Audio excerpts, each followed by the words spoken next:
যে বিধানসভায় আজকে সর্বদল বৈঠক ছিল কিন্তু সেখানে ডাকই পেল না কালীঘাট তৃণমূল।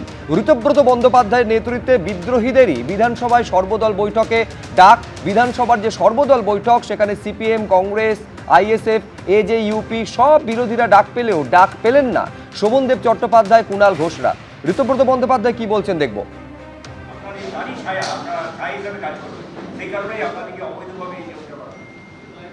এখন এটা ওনার ব্যক্তিগত মত, ওনার ব্যক্তিগত মত নিয়ে আমার কিছু বলার নেই।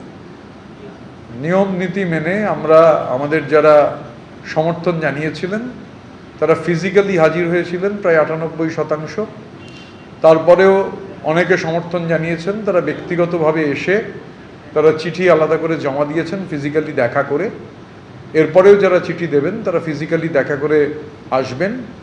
আর আমি তো একটা কথা আগেও বলেছি, যদি প্রয়োজন হয়, আমার তো মনে হয় দুধ কা দুধ পানি কা পানি হয়ে যাবে, ফ্লোরে টেস্ট হয়ে যাক।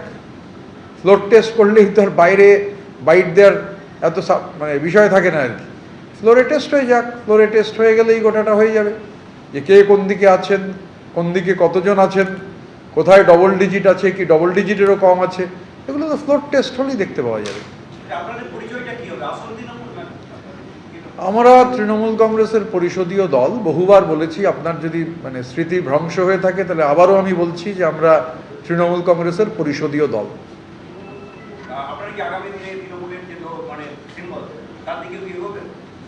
এখন তৃণমূল কংগ্রেসের পরিষদীয় দল আমরা, তার সঙ্গে সিম্বল, এগুলো মানে এই প্রশ্নের কোনো সারবত্তা নেই। আর কাল কি হবে কাল দেখা যাবে, এখন কি করে বলবো। মমতা বন্দ্যোপাধ্যায়কে আমরা আমাদের প্রধান পরামর্শদাতা হিসেবে পথ দেখাবার জন্যে আগেও বলেছি, এখনও বলছি। এখানে 2/3 বেশি বিধায়ক এবং প্রতিদিন সংখ্যাটা বাড়ছে। যারা প্রথম দিন সশরীরে গেছিলেন তারপরেও একাধিক বিধায়ক ব্যক্তিগতভাবে স্পিকার, মাননীয় স্পিকারের কাছে গিয়ে তারা তাদের সমর্থনের চিঠি দিয়েছেন। এরপরেও বাকি যারা আছেন তারাও তেমনি ফিজিক্যালি যাবেন। ঋতব্রত বন্দ্যোপাধ্যায় বিধানসভার বিরোধী দলনেতা ডাক পেয়েছিলেন এবং একটা চ্যালেঞ্জ কার্যত ছুড়ে দিলেন যে কে কার সঙ্গে আছে তার জন্য ফ্লোর টেস্ট হয়ে যাক। কিন্তু আজকে যে সর্বদল বৈঠক ছিল তা নিয়ে কি বলছেন রাজ্যের পরিষদীয় মন্ত্রী, দেখুন একবার। বিরোধী দল হিসেবে এখানে সবাই উপস্থিত ছিল যারা রয়েছেন। এর নোটিফিকেশন